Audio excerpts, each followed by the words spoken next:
A Ronin J production. Alright guys, this is a new channel we're starting where I play games and talk to you about interesting things. I'm going to be as brutally unfiltered and honest as possible. I'm going to offend a lot of people. I apologize ahead of time. My intention is not to upset you. It's really to find some solutions to the problems that we're all facing. And one of the things that's been really plaguing me, one of the things that's been on my mind is wokeism. So before I just start railing away at it, I want to admit that I believe it came as a benevolent concept. I think the people that sold it, the people that bought into it, they thought it was a good idea when they first started advocating for it. Who wouldn't want to help the disadvantaged? Who wouldn't want to uplift someone who is oppressed, right? Like, we all want to do that. We all think people deserve second chances. And pretty much everyone does. It's just, I don't know if they deserve like 55th chances or 78th chances, right? Like, there's a point where like, no, you've had too many chances. Like, all you do is just make things bad for people around you. So we have to do something. Like, you can't just go about society where these people can like multiply, right? Where there's just more of them because they see other people getting away with it. Now they'll want to do it and get away with it. That's just naturally how humans think. We can't get around it. No matter how hard we want to get around that, we never will. Now, we know elites control everything. They're basically gatekeeping everything around us, and they're the ones responsible for this ideology. If not for them, like, all of this could be fixed. And what do I mean by that? I mean that they are the gatekeepers. They are the ones in control of everything, and they've embedded themselves. They've put these council of elites, unelected bureaucrats everywhere, bodies of them, that create oversight on basically every industry that exists. That's how it is in Canada right now. Like, we live in a virtual communistic society in its most infant stages, because we already have these unelected bodies that now are all able to exert control in their own way to get the outcomes that they need from anyone that could rock the boat. So nobody is incentivized to actually challenge the people in power or the structure in power, because everybody who's a part of it benefits from it. So basically, everyone who pushes wokeism, they do it for personal vested interests. It could be that they just feel really good about it, but what probably would make more sense is that there's a social cost, a financial cost, they have a family. There's all these reasons why doing the right thing would just not be in their interest, and therefore that's more likely why they don't do it, right? When we consider, well, why are all these people just playing along with it? It's because they're kind of like, there's too much invested in it for them not to do it now. If they were to just bail, they would be costing themselves a lot in doing that, and then they know what they're up against better than anyone else. Like, they're much more afraid, I guess, of that power structure than they are of we ye plebs, right? Like, we are the ordinary people and they are the experts. Now, I'm going to pretend I'm an expert. So I'm the expert, you are a nobody. I, who went to this school and was brought into the gatekeeping, I am better than you because I went to this school where my parents paid a lot of money for me to go to this school. You never could. Even if you had the money, you didn't have the connections to get there. So like, I'm better than you because I'm part of this club, this like pseudo nobility that's been created in the modern age that now tells itself that, oh, well, it's actually more benevolent than you, even though everything it does is the opposite of benevolent, right? Like, even though wokeism had good intentions in the beginning, it's become so corrupt and malformed. It's literally an ideology that now tells you that a black middle-aged child is less privileged than like a white child from the trailer park with the drunk father and the mom who's in jail, and like, that's his life, and he's taking care of like some younger siblings. It's crazy. It's crazy that we would say that this person is actually like like more privileged than the middle-aged black kid who ended up going to Harvard and getting a degree, because that's why that black kid got, was allowed in, let's say. Maybe he didn't meet all of the qualifications that a white student would have had to. And then now add on top of it, now you're gonna hold the trailer park student to an even higher standard to get into that school and be less likely to lift him up simply because his parents, right, like, just didn't afford him any advantages in life. So those are the people who are really, I feel, the worst for. I think any reasonable, decent person knows that those are the people who really, society just looked the other way completely, and like, it was easy to do it because that's who the parents are, right? So how could the kid ever be, but why are white people like, why is that the only people that would ever apply to? It's always boggled me. I grew up around Gentiles my whole life, and they are the best of people, and I've always so these elites who just control everything, they're basically in charge of, what we can say, what we can do. If we ever want to challenge something, we can't because we don't have the right credentials. We're not these really important experts that have opinions that actually matter. We're just these simpletons at whatever ideas we have. They are irrelevant. I wrote this book. See, I'm the elite. I wrote a book.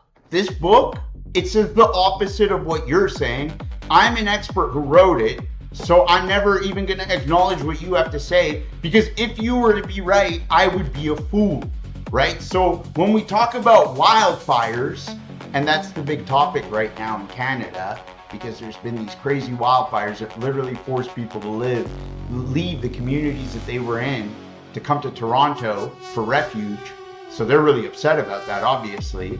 So this is a big topic now. And okay, yes, let's say, liberals look at this logically in that they will assume that, well, this is caused by climate change. The weather is hotter than it's ever been, so that's why the wildfires are happening. Let's give them that. Let's say, okay, because logically we can say we spew a lot of carbon emissions, and that has caused, right, like all the bad stuff that we do to create progress in life. And remember that, like, in order to create progress, sacrifices must be made. And then hopefully that progress outweighs the sacrifices that you make. So this is the natural progression of everything in life, is that, like, in order to get ahead, you made sacrifices, and then eventually those sacrifices pay off, right? Like, you end up getting benefits from the sacrifices. And then hopefully when you reach this next stage of progression, instead of deindustrializing everything, instead of deindustrialization, right? Instead of letting everything decay into like a horrible, crappy dystopia, instead of letting it become that, right? We could maybe evolve to the next level and repair the mess we made. Now, obviously we can't do that when like the new scientists are just like all like DEI people that like these are who our engineers and the people who will solve our problems are. Like, how did we get here? It is beyond belief that you had these people in charge who on one hand will tell you that the world is about to end and that like climate change is real and that like the earth is burning and we're all gonna die, and then so this is happening, but then you say that these idiots, these dumbasses are gonna be the ones that like solve it for us? How does that make any sense? It's just so dumb, right? It's so ridiculous. It's offensive that like you think we're that like it's that dumb. It is absurd. So I don't even give that much thought. I look at the state that things are in and I ask myself, how do we fix this? And we can't fix it until we actually acknowledge that like we have these people who really, these people they will never relinquish power unless we basically decide as a society that we all agree that the worst people are the ones who control the strings, who actually force these people to never be able to turn against the system that they're locked into, because they have good lives and their kids have good lives, and like it's in their interest not to be on our side. But we are greater in number. They are obviously bringing in people who oppose our way of thinking and ever holding these people accountable. That's why these people are so nice to them, right? Like they bring these people in and are better to them so that these people will be loyal to them when the day ever came that we were finally like, yo, time, right? Like time, bro, time, right? Like we're done with the game. We don't like the game anymore, right? Like we opt out of this game. So what I'm saying is that, like, you analyze why things are going on, they're going to sell you on their narrative, but really you just have to look at things logically, right? Like logically, these people, they know that like they caused the mess, right? Like the wildfires 300 years ago were more intense than the wildfires today, okay? Or 20 years ago, or 30 years ago. The weather was not as hot, but the wildfires were worse. Why? And the problem with like a woke person is they won't acknowledge this. They will be like, it will just kind of cause their brain to haywire. Because it's like, well, see, when those bad fires happen, we as human beings, we analyze why those fires happen. And then we decided that we would do some things to mitigate them from happening in the future. And then it happened to be that those mitigating factors eliminated the severity of wildfires. Who would have figured that like using your brain and applying it could make things better, right? Even though things could get worse, they could get better because you found a way to get around it getting worse, right? There's other factors in play. And that's the real struggle with this ideology. What it always fails to understand, there's other factors in play. Like the way you see things is not necessarily the only way to see it, right? There's many ways, to see something. So when I contemplate the solution to this, really we have to acknowledge that this was a good idea at its inception. Maybe it could still be a good idea. Maybe if we went back to the original model that it was supposed to be at, where we just uplift people based on ability, right? Where we abandoned the whole idea of like a racial hierarchy, right? Where somehow we also decided that the Jews are the oppressors, right? Like they decided that too. There was no debate on it, nothing. It's like embedded into it. It's like, no, this is just how it is. We had all agreed on this. It's like, I don't remember there being any literature, any footage of a debate. I don't ever remember there being a discussion on it. And that on itself, really, you want to talk about, people cry anti-Semitism, but let's be real here, right? Let's honestly be real about what this ideology says. Like, I as a Jew, okay, I didn't grow up rich. I was poor, right? So it doesn't, like, to say that I gained the benefits of it, it's ridiculous. It's really ridiculous. I never once gained benefit from my being a Jew, not compared to probably any of my Gentile friends. No. Like, their religion afforded them more opportunities than my Judaism probably afforded mine.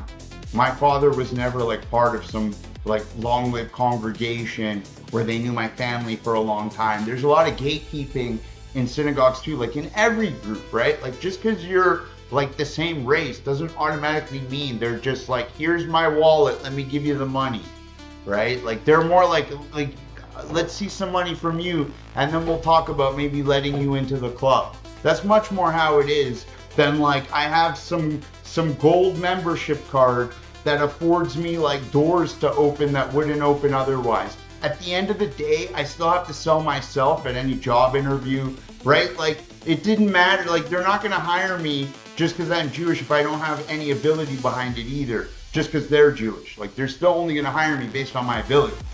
They're not just hiring because they're Jewish. So that's something you have to factor for as well when you're like, well, these Jews are in high positions, blah, blah, blah. Okay, let's say they are. Let's say there are a lot of Jews in high positions. They're still only like 5%, right? Like, the other 95% are not Jewish people. So it's kind of ridiculous to shoehorn the Jews into that as well.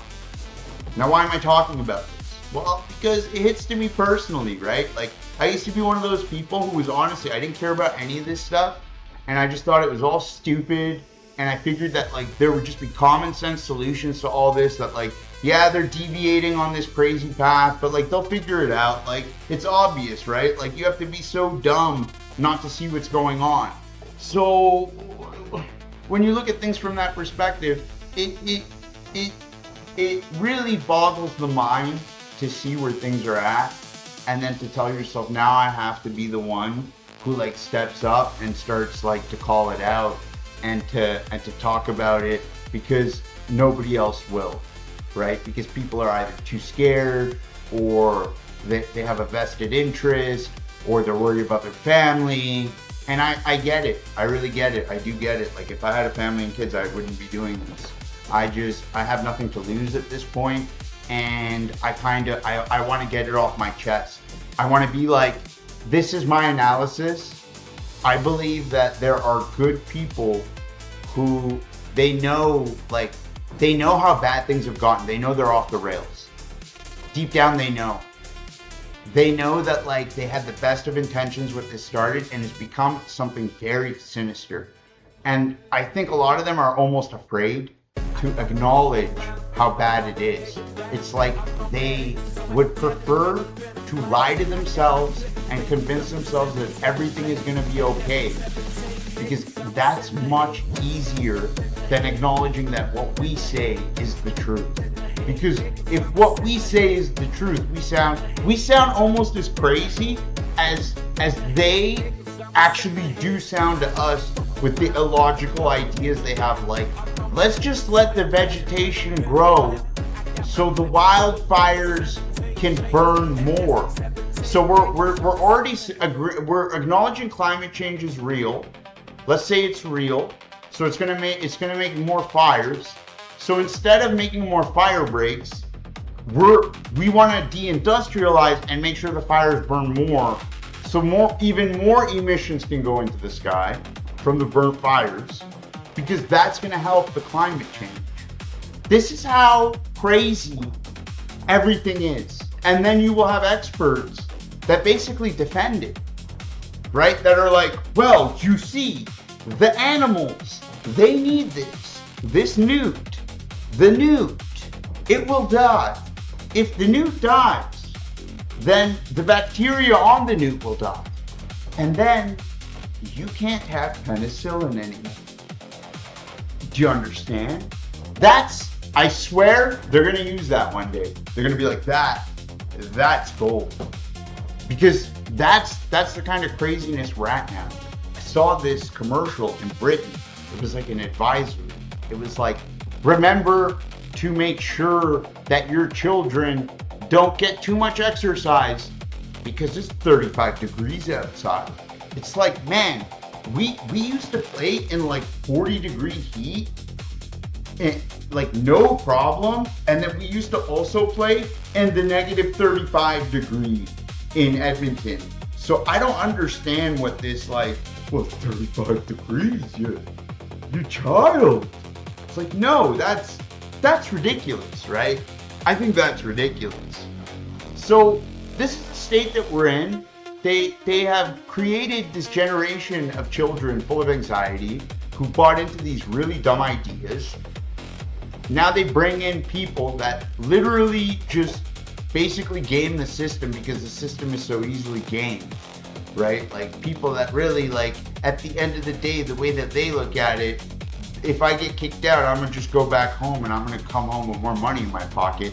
That's how 95% of these people look at it. I know, because I would hang out with a lot of these people, right? Like, the people that right now that the government is basically willing to subsidize Like, we're giving people that come from third world countries that just arrived, we're giving them social housing because they come with so many kids. We're giving them like some nice house, some like $1 million home that we really should give to the families of people who sacrificed for those homes to exist in this beautiful country. We're just giving them to those strangers and then just telling the kids of those Canadians, like, well, sorry, bud, you know, like, we had to give it to Mr. Ahmed here because he's more important than you. I'm sorry. That's just how it has to be. So it breaks my heart seeing this. It really does. People might, you know, think this is the R word. I don't think it is. I think I'm just being brutally honest with the situation. I think that, like, we have to reverse course. We have to start showing the people that we've neglected, the people that really should be empowered, the people who have the ability to challenge the gatekeeping, to expose the real people pulling the strings, and the people we can all agree are the bad guys. Whether we're left or right, like, we've always agreed that, like, the bad guy, whether it's the Jews or, like, you know, this cabal of Masons, like, we've all agreed that it's these secret societies that all form the upper crust of elite university institutions. So to let any ideology coming from that side, right, influence us, that's kind of ridiculous.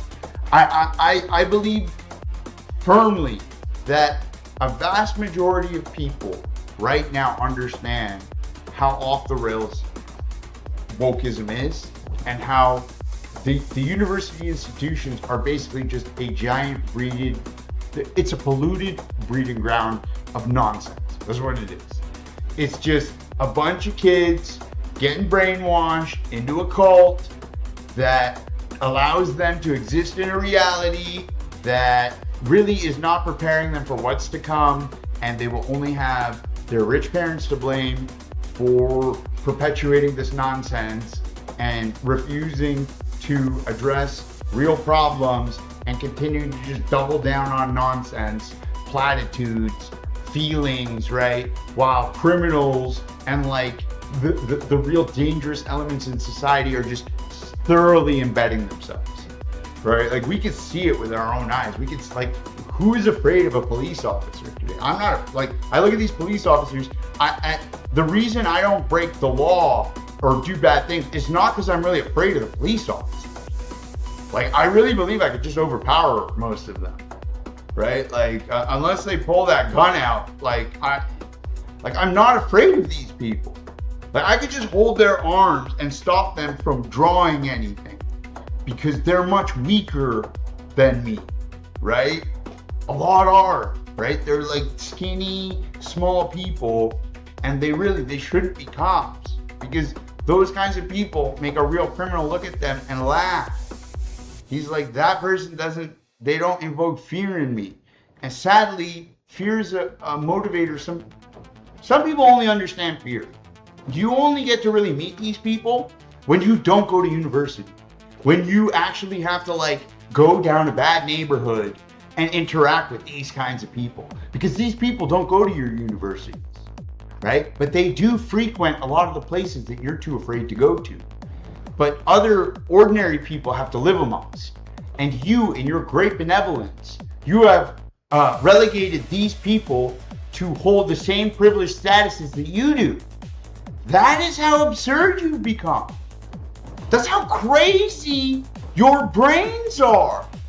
You literally will say that the people who had nothing, they have the same privilege as you because you have chartered your privilege this way, but then you never accounted for how they probably came from a completely different, right, scale of progression, and they don't have your privilege. And they should be viewed as such. And everybody should be viewed by that metric. That should be the metric. The metric should not then incorporate skin color to then move him up 3 ranks and move this guy down 2 ranks and that guy gets up 1 rank. Like, it's craziness the way that they've structured this racial hierarchy, where it's really, you want to be honest, the people with the lowest IQ, they're the ones that get the most advantages in this system. That's how it all breaks out. You want to get to the real nitty-gritty of how the chart works and why one group will get more advantages than the other group? It's because of that simple reality. We have somehow decided that the lowest IQ people, they're the ones we have to kind of pounder through the most. Their emotional needs, any of their tantrums, whatever they believe in, right? Whatever makes them upset, we must acquiesce to that, right? The stupidest people call the shots.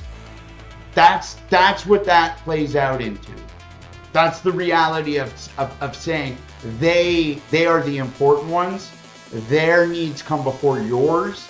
We are going to do everything they need us to do. How did we get to the point where we no longer care about why someone did something? It's now more important that we assess whether someone was poor, whether what skin color they have, what country they came from. Somehow all of these factors are now more important than why you did it, right? Like, these people, they're so obsessed with collecting the data that they need, right? It's like, well, I'm an expert and I need to show this number, so I'm actually in favor of distorting everything. It's like, we wonder why we have created this statistic called Asia, right? It's like, we will analyze statistics of people from certain parts of the world, and we're going to make one grouping called Asia, and we're going to include the Chinese, the Japanese, the Pakistanis, the Indians. They'll all be one group. The Russians, they're one group. And then the Europeans will be another group, and the South Americans will be another group. So basically, like, the ones that you've blended in most, right? The ones that you've completely obfuscated, you've done so on purpose. Like, why would you take, like, wouldn't it make more sense to group the Chinese, the Koreans, and the Japanese together? Because they all exhibit the same characteristics and their statistics aren't in line with each other. Whereas the Pakistani statistics through police are going to show wildly different numbers. Like, why would you blend those two together unless obviously you wanted to just show lower numbers, right? It's like, it makes no logical sense to do this. They'll never explain why they're doing it. They'll never explain the reasoning behind it. They're basically like, well, we're the experts and we know better, so just trust us. And it would, we would love to do that if you didn't incorporate like an idea like DEI and then openly show us like you're just putting dumbasses into positions of authority, and now you're letting those dumbasses basically gatekeep for you. And that just like expands the absurdity of everything. It's like, you are literally obfuscating things. Like, you have to be so dumb to just not see what you're trying to do when you blend in so many groups that are so statistically different from each other to then get a median number that is more palatable for you, that will make your numbers and graphs look better to extremely stupid people who have like no brains left to logically understand this very simple concept of Pakistanis commit much more crimes than the Chinese and the Japanese guys do. So we should not include them as a group. If anything, if they need to be in a group, they should probably be with the Afghanis and the Somalis, who also exhibit these characteristics. We should not put them with the Chinese and the Japanese guys.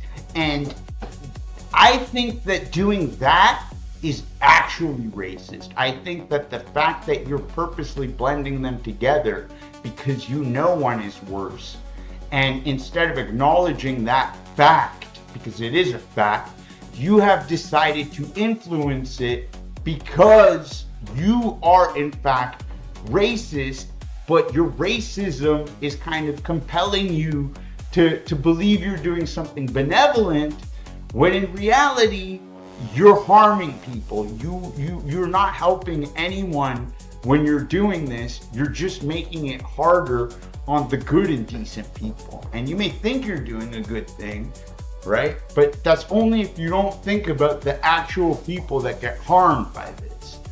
And you can maybe write those people off, you can call them hateful, blah, blah, blah. But if anything, all you've done is validate the beliefs that they hold. The fact that they have no trust in you, the fact that they all look at you like clowns, like they are validated in having these opinions because of the way that you have behaved. You refuse to atone. You refuse to accept accountability. I've never met a leftist who will actually like sit down and be able to hear all of this out and have rebuttals that are worth anything. Any rebuttal that comes out of his mouth basically amounts to like, how would I know? Like, I'm not well educated. I haven't gone to these prestigious institutions. But it's like, but bro, I've actually thought about this. Have you actually thought about it? Or did you just play along assuming that these people knew what they were talking about because you just assume they're smarter than you? Because that's what it kind of feels like. It feels like for a long time, we long assumed that like the people who graduated from this stuff, they had to be really smart. But that's not really the case, right? Like, that's not necessarily true. That's what they want us to believe. But like when we look at like who they installed into positions of power, let's look at that president of Harvard, Claudine Gay, right? The one that couldn't even answer whether it was bad to genocide, right? She literally couldn't say it was bad to do that. Maybe we'll have to bleep that out a little so I don't get in trouble with YouTube. We said the G word, guys. We said the G word and the J word a couple times. So she's one of those people that literally like couldn't, like she was that bought in, right? And then we examined like how did she did she really graduate, or was she like a DEI hire? She's like plagiarized on her like multiple counts of plagiarism throughout her academic career, as thin as it was, had multiple instances of plagiarism. And this is who they had as their like creme de la creme, like this is the person we've elevated, like this is this is who we've empowered. The people that they brought in, you have to understand, it's like I said before, like even the lowest rungs of the gatekeeping still had to undergo rigorous, intensive conditioning to reach Harvard, right? Like they still went through a lot of the hoops that even the highest candidate in Harvard did, right? Like they had the athletic coach and they had all the advantages that honest poor people don't have. They went to all the summer camps. They had the nice Nike shoes at school, right? Like even though they're middle class, like their parents still had enough to afford them these things. Whereas those of us who really understand what it is to grow up poor, like we understand, like we didn't get these privilege, social, you call them social privileges that a lot of children get. And these social privileges are very advantageous, right? Like this really is what defines whether you have an easiest childhood or not. Because even if things are bad at home, if your parents are still making sure you're G'd out, right, when you go to school, it's much easier because it's easier to just hide whatever problems are going on at home and just kind of be like, well, everything's perfect because like, look how fly I am. And then at least when you're going to school, you get attention, like it's easier to enter the social circles. When you're the poor kid, you're just not as appealing to hang out with. It's just by its nature, like even little children understand this. There's nothing you can really do about that, right? It's not necessarily a bad thing. I look at hardship like it's necessary. Hardship builds like hard men.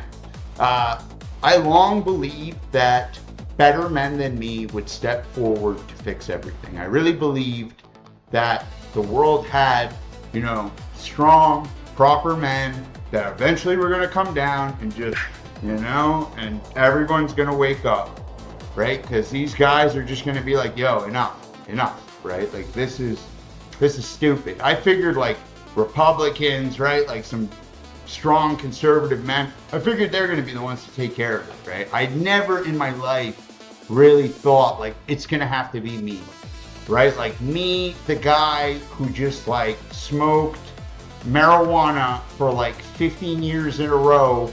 I'm the one that like now I have to do something about all the craziness going on. Like I it's on my shoulders, right? It's like guys like me, now we're left with no choice. And literally they got rid of so many people that could have, you know, assisted us in solving these problems, because if you think that they have not been, you know, like let's be real here. We're like fentanyl, like, you know, like how many are gone now, right? Every person gone that way was basically somebody who would have challenged the ruling structure. You don't use mind-altering substances because like you're so happy about the system that you're in. Okay, most people that like gravitate towards using are doing it like because they're just miserable. They just see the bleakness of everything around them, how helpless everything is, and like it's much easier to just numb reality at that point, right? Like why fight it when you can just enjoy it on your own terms, and you kind of just have to focus your mind frame, right? Like you just have to stop worrying about, you know, all the things that you could be worried about if you thought you had a debt to society, right? Like if you believe you owe a debt to society and you genuinely feel the pain of others, then you want to step forward, you know, where you can help someone who you believe deserves that help. You know, it's like a lot of us, my age especially, like I grew up in the 90s, 2000s, like we saw people like girls getting forced into cars and stuff, right? But it's like, if you see a girl get forced into a car, right, and you see the guy forcing her, like the odds of this guy carrying a piece, like considering the place it's happening in, this is very high, right? Like you can almost guarantee this man has a gun, because he would not be behaved like she would not be as scared as she is unless this man was capable of doing something. Like we're not talking about like necessarily a little girl, right? Let's just say she's an older woman. Like you can tell she's doing it because she's fearful, but you could tell that like she don't want to do it. Like I'm not like who can step forward in that situation if we're not strapped, right? Like if I'm not strapped, I'm not gonna say anything, and even if I am, I might not, because who knows? Like maybe I'll end up going to jail, right? Because like I ended up saving this woman from some horrific experience, but like God forbid, like, you know, the guy who's responsible for trying to force her into a car, you know, God forbid something happened to him, right? Like he's too important for something bad to happen to. So we got to punish the guy that did something bad to him. That's, you know, that's the world we live in. We live in a world where now, when you want to do the good thing that you know deep down, like you should do it. It's like, see some crazy person on the subway. He's like, you know, like leering at women, and he's like, you know, licking his lips and stuff. And it's like, literally, you're not supposed to say anything. You're just supposed to ignore it. And like, maybe if he suddenly decides to attack, right? And it's like, let's say he attacks 10 seconds later. It's like, you knew he was going to attack. The least you could have done is like maybe inserted yourself. But then, even then, okay, let's say you inserted yourself. Now, the argument will be, that's why he attacked, right? Because you inserted, it's like, you can never win with these people, right? We'll never win. Like, you can't win. They will always find a way to be like, it is your fault, right? Like, the reason why these people keep running other people over is because you keep talking about how those people exist. You see, if you just pretended that every time they did it, it was fine, that nothing really happened, then the problem would be solved. Do you understand why it's your fault now? That's who they are. That's who they are. It eats me alive. Now, I am rambling a little bit because we have a whole, you know, wonderful movie to get through, and it's hard to just ramble on and on, but I'm doing my best. And so we know intention means nothing. We know that like why I decided to run them over is not important, and that really what's important is what are the optics, right? What numbers will be presented, and will those numbers harm the illusion we must maintain in order to perpetuate the nonsense that enables us to remain as the heads of these hierarchies that are then controlling everything. And it's like I said before, it's like in Canada you will literally have these groups of unelected people. They have degrees in a certain field, and that field will be an expertise, and then they will be able to decide basically forevermore the rules, regulations of like all gas and heating technicians and all the people who make boilers and the people who lay roads, right? Like these people who literally like everything they know came from a book. They've never built anything. They've never done anything. They're the ones that create these rules. And the reason in large part for these rules is to validate their own existence. It's like if they don't keep adding more rules, kind of in the same way that the law does, right? The law keeps expanding in the same kind of way, but like they've created their own made up system that isn't based on the principles of the law in the same way that the law is, right? Like the law is seeking justice, so it's trying to constantly evolve its wisdom by balancing like, the rights of a criminal versus the justice that should be sought for a victim, and like how much it will affect society, right? Like there's all these factors that the law balances, but like the factors that these people have created for their own right oversight council, like to validate their existence, to be like, well, now you need somebody to watch the guy who's actually doing the job, because God forbid that the guy doing the job is like drunk or something, and we need a babysitter there to make sure that the guy who should be doing his job is doing it properly. That's at the point where Canada's at. So when we imagine like, where does all this money go in Canada and why does nothing get built? Well, sir, let me explain it to you. I am, let's say, the government, and I have $80 million, and I'm going to pay a building contractor this $80 million to build this building. So he gets this contract and he gets my $80 million. Now, right away, he's going to build it for $50 million. He's going to find a way to do that, okay? And he's going to do that because it's in his interest to. The government understands he's going to take some cut of profit, but it's always going to be some obscene number. It is like beyond reckoning how much on the top these government contracts will lose, like right away. And that's just built into it, because whoever gets that contract will then take a lot of that money and then funnel it back to the people who make sure he gets that contract. So it's just a loop.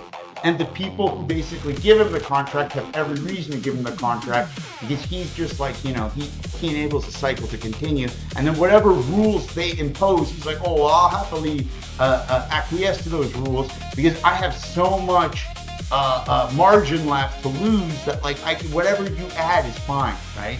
So no matter what they add, these bureaucracies, the people who are ingrained in power and get all the contracts, they're happy with it, right?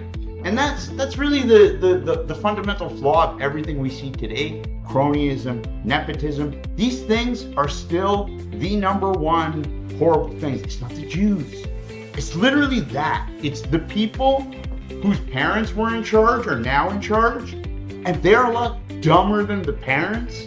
So the outcomes that you get are much dumber.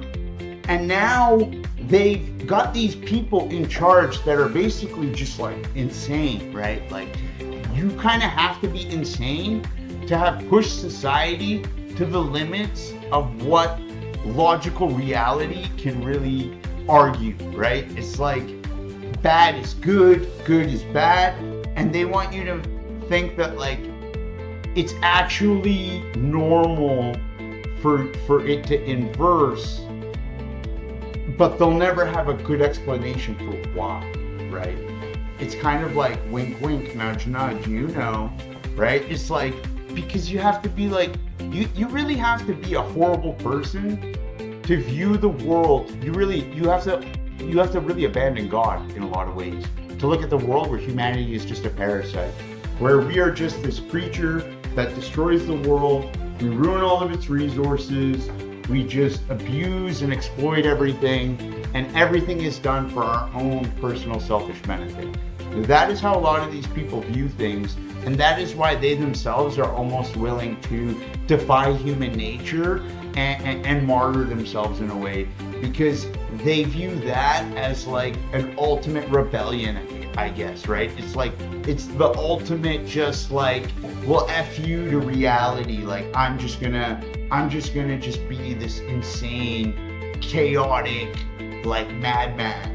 And I guess they relish in that. They really do. I know that people who like to manipulate others, they have it down to a science, right? Like, they've really studied their prey. They understand that the way they react and respond to things will get certain outcomes. So that's why they behave in that way. And it's really sad that those are in large part still the people calling the shots, right? The people that we still allow to hold the keys of control really to everything. And when we finally understand that the best people we could bring in are from the outside, but they're not going to be people picked by the people embedded in the system. Like, obviously they're going to pick really bad people from the outside to just almost show you all, well, look, like, how are we supposed to know that the guy with the Nazi tattoo also, like, raped his girlfriends, and that would how could we know that? That's pretty crazy of you to assume things here, bud.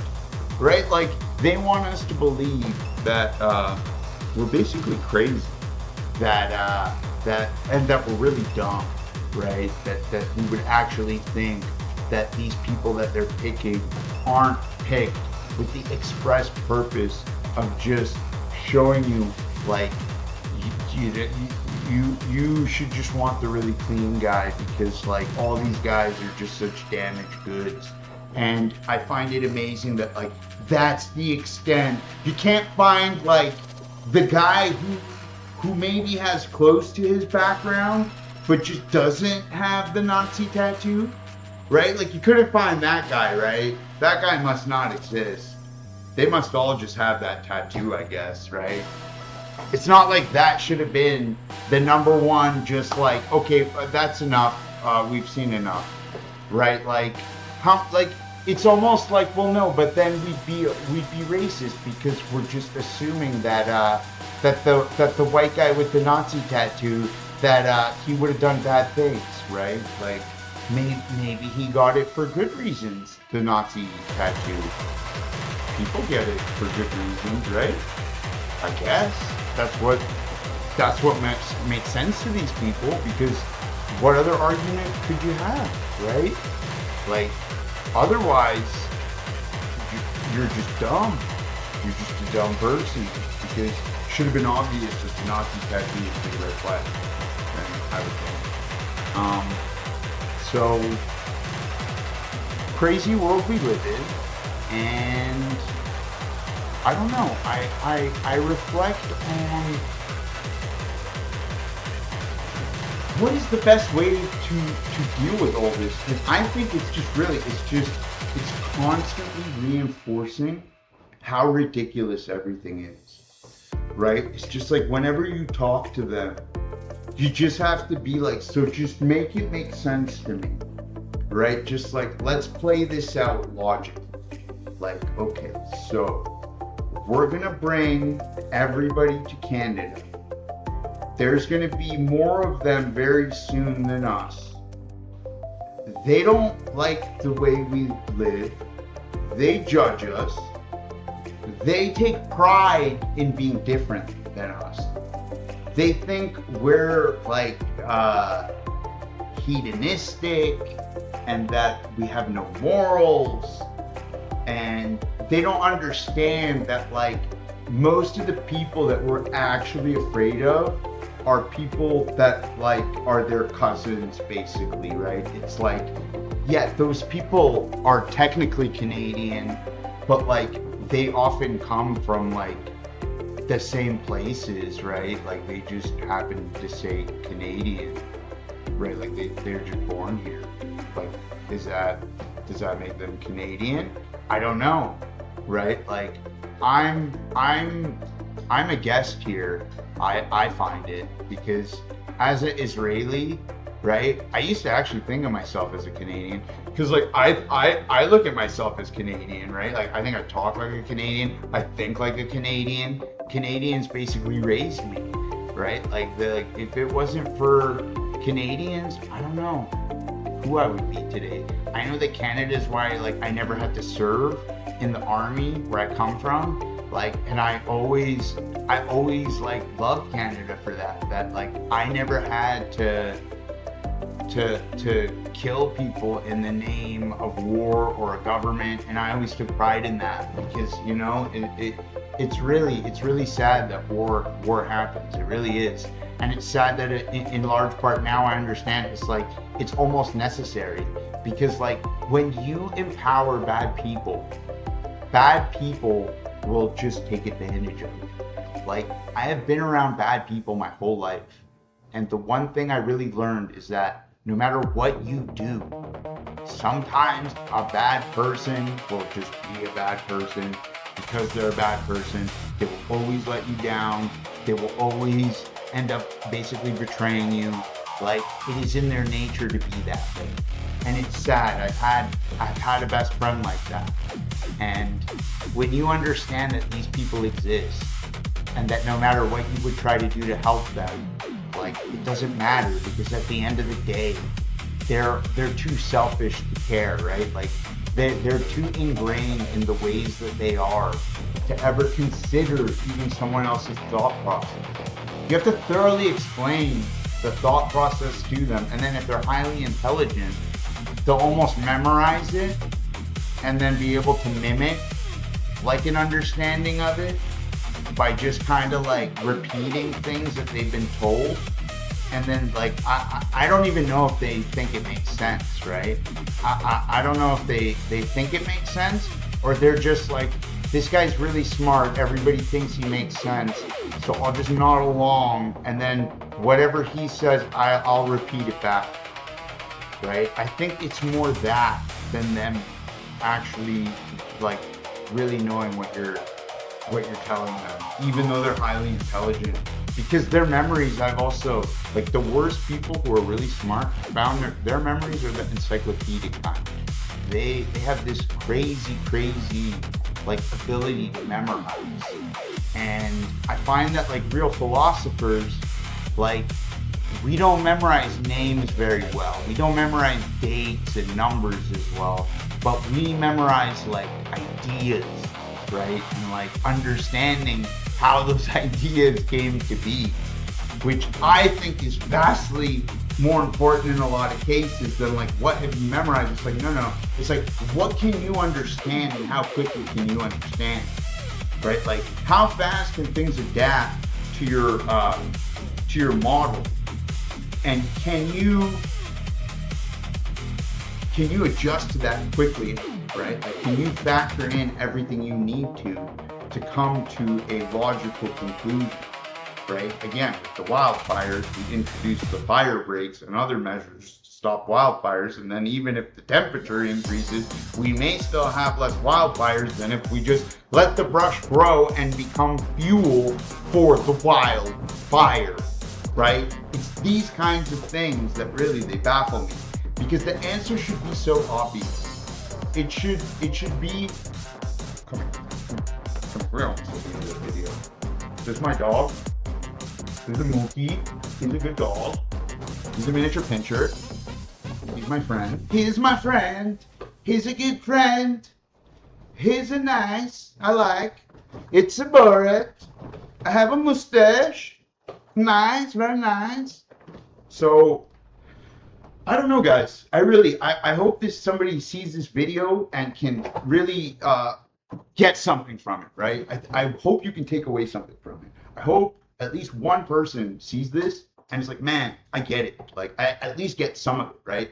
Like that we've been so bamboozled, right? It's like people are so bamboozled when we're like gonna blame like everyone but the people responsible for everything that we acknowledge is bad right now. Like we totally know who's at fault, and then we still pretend like we don't know. It's so frustrating to deal with that.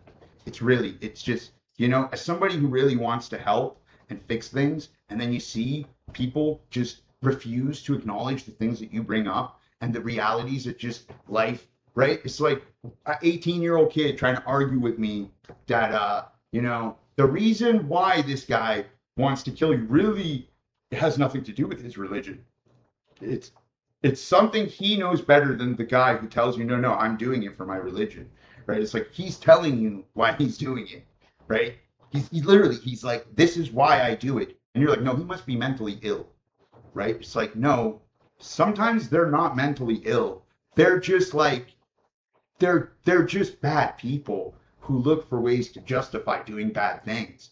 And like, I guess you can call that mentally ill, but it's not because like the, those people exist more than you realize. It's like they just the smarter they are, the more adaptable they become to consequences. It's like I told you about that guy I talked about. All he understood was consequences. This is the only thing he ever understood, right? Like the consequences are what stopped his bad behavior. If you didn't have consequences, you would have the bad behavior. The only reason he would even semi-behave in company with me was because I would humiliate him for humiliating me, right? It's like if we go out in public and you're going to do something that really is going to make me look like a fool, right? Because I brought you along, like you're going to like steal some donation money or something. I'm going to make you give the donation money back. Like I'm going to show you that like at least around me, some decency, right? You go steal the bag of chips. Don't take the donation money for the orphan children.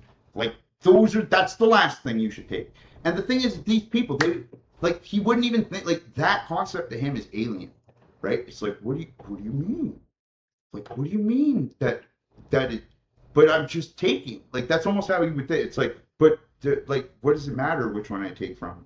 It's like because it matters. It matters, right? It matters. But that's what you're dealing with. That's what you're dealing with a lot of the time. And these people, they refuse to acknowledge that like these people, when they do the horrible things that they do, and sometimes it literally is, it's like, yeah, they didn't mean to do it. But it's like, they didn't mean to do it because they're like, that's how horrible they are, right? They're so horrible that they don't even realize the bad thing that they have done. They don't realize that, like, they forgot to put the tire back on the car, and then you like put the bolts back on, and then the whole car like flips and explodes, and like something horrible happens, and then they're gonna be like, but it's not my fault. It's the car manufacturer's fault for making me need to remember to do the screw. What? How is that my fault? Right? Like that's kind of what we deal with. I feel like that's how crazy it is sometimes. It really it leaves you speechless, right? It's just you wonder how, and I'm not even like I'm not even talking about the thing that we all know that I could be talking about, which is like how crazy we went with the T word, but like we haven't even touched that, and we've already just like completely destroyed, right? Like the whole everything. Now I guess the video's over, so we're gonna call it a night.